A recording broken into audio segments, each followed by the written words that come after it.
युद्ध के मैदान में अर्जुन अपने कर्तव्य में पूरी तरह से लीन होकर अपने रथ को केंद्र से दूर ले जाते हैं। युधिष्ठिर शिविर में खड़े हैं। उनका चेहरा चिंता से भरा हुआ है क्योंकि अर्जुन युद्ध के मैदान से अनुपस्थित है। चक्रव्यूह पांडवों के ऊपर मंडरा रहा है, एक ऐसी चुनौती जो देखने में दुर्गम लगती है। अभिमन्यु आगे बढ़ता है, उसका युवा उत्साह चमक रहा है। मैं चक्रव्यूह को तोड़ दूंगा। अभिमन्यु चक्रव्यूह में प्रवेश करते हैं। वह कुशलतापूर्वक 6 संरचनाओं के माध्यम से नेविगेट करता है, अपने साहस और युद्ध कौशल का प्रदर्शन करता है। दर्शक उसकी क्षमता और साहस से प्रभावित होकर देखते हैं। युद्ध की अराजकता के बीच अभिमन्यु दुश्मनों के सागर के खिलाफ एक अकेली आकृति के रूप में खड़ा है। योद्धाओं के करीब आने पर दुर्योधन का चेहरा क्रोध से विकृत हो जाता है। धूल उनके क्रोध के साथ घूमती है। धोखा और अकेला अभिमन्यु असंभव बाधाओं के खिलाफ वीरतापूर्वक लड़ता है, लेकिन ऐसा लगता है भाग्य की कुछ और ही योजनाएं हैं। एक घातक प्रहार होता है, अभिमन्यु गिर जाता है। अर्जुन धुएं और मौत की बदबू से भरी हवा के साथ युद्ध के मैदान में लौटता है। अभिमन्यु की मृत्यु का समाचार अर्जुन को लगता है और पीड़ा की एक लहर उसे निगल जाती है। अर्जुन की आंखें प्रचंड क्रोध से धधक उठी।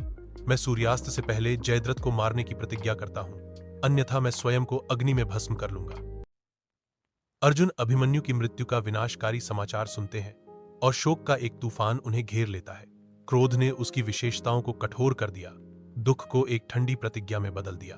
उसकी उंगलियां सफेद पड़ जाती हैं क्योंकि वह गांडीव को पकड़ लेता है। उसका वादा युद्ध के मैदान में गूंजता है, मैं कल सूर्यास्त से पहले जयद्रथ का वध करने की प्रतिज्ञा करता हूं, अन्यथा मैं खुद को अग्नि में भस्म कर लूंगा।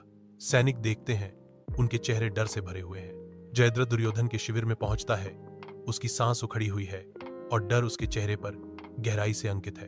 अर्जुन ने कल सूर्यास्त से पहले मुझे मारने की कसम खाई है, मुझे बचाओ।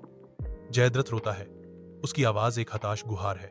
दुर्योधन उसे दिलासा देता है, चिंता मत करो मित्र, मैं और पूरी कौरव सेना तुम्हारी रक्षा करेंगे।